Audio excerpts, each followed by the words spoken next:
Hi everyone! Welcome to my vlog. And for today's video, gagawa nga tayo ng flower bouquet na gawa sa balloon. So, ito ay regalo ko. Munting regalo ko lang sa aking pinsan na si Ate Lina. By the way, happy birthday Ate Lina, and this is for you. We have the balloons and we have the pump.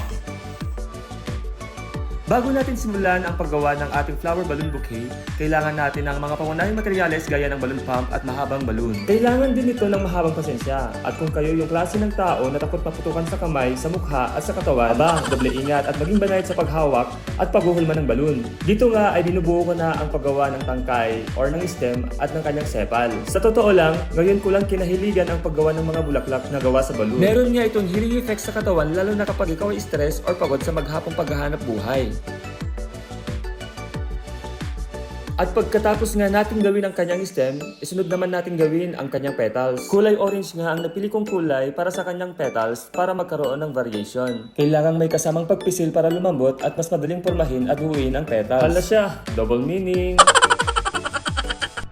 Kwento ko lang mga beshi, meron akong isang hindi malilimutang pangyayari. Lagip pinapalabas ba, kwentong pang MMK. Kasama ko nga ang nanay ko sa bayan nung nabubuhay pa siya. Pinipilit ko raw magpabili ng lobo na may iba-ibang uri ng kulay. Siguro dahil na din sa hirap ng buhay at walang ekstrang pambili, nag-iiyak at nagdadabog ako sa gilid para ipilit ang gusto. Nagtatantrums ba? Minsan, isasampal talaga sa iyo ng kahirapan na hindi lahat ng bagay ay makukuha mo sa isang iglap. Yun ang alaala na hindi ko malilimutan na kasama ang nanay ko at yun ang pinanghahawakan kong aral sa buhay mapahanggang sa ngayon. Na bago mo makuha ang isang bagay, kailangan mong pagtrabahuhan at paghirapan. Ngayon, lalo kong na-realize kung gaano kahirap at kasakit sa isang magulang na hindi mapagbigyan o mapagbilhan ng isang bagay para sa kanyang anak. Lalo kong na-miss tuloy ang nanay ko.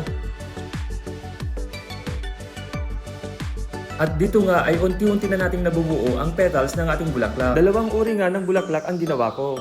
Isang rose at isang tulip.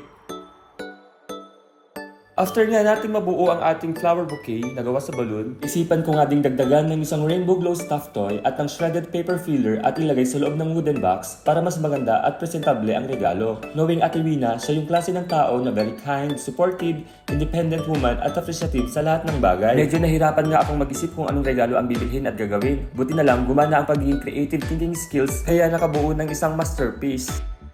Dito nga ay kinakabit ko na ang balloon sa wooden box gamit ang glue gun para dumikit at hindi matanggal. Hindi man gaanong kamahal ang mga materyales na ginamit, pero yung naglaan ka pa lang ng effort, dedikasyon at ng kaunting oras para gumawa ng regalo, alam mong espesyal yung taong pangbibigyan mo neto. Sabi nga sa akin niya Ate Wina, B, it's not really about the gift, but the thought that counts. siguro swerte magiging jowa ko nito, mayat mayay makatanggap ng regalo galing sa akin.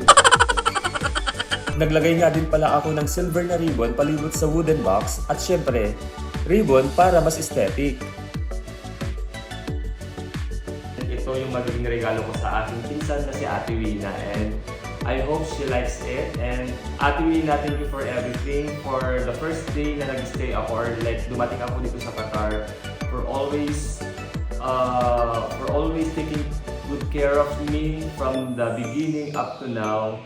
And I will be always grateful and thankful na ikaw yung naging ate ko dito sa Qatar. So, thank you for always supporting me guys. At sa lahat ng mga nagsishare, nagla-like at nagko-comment sa vlog ko. I mean sa Facebook and sa YouTube vlogs ko. Thank you so much. And nababasa ko lahat ng mga comments nyo. Thank you guys.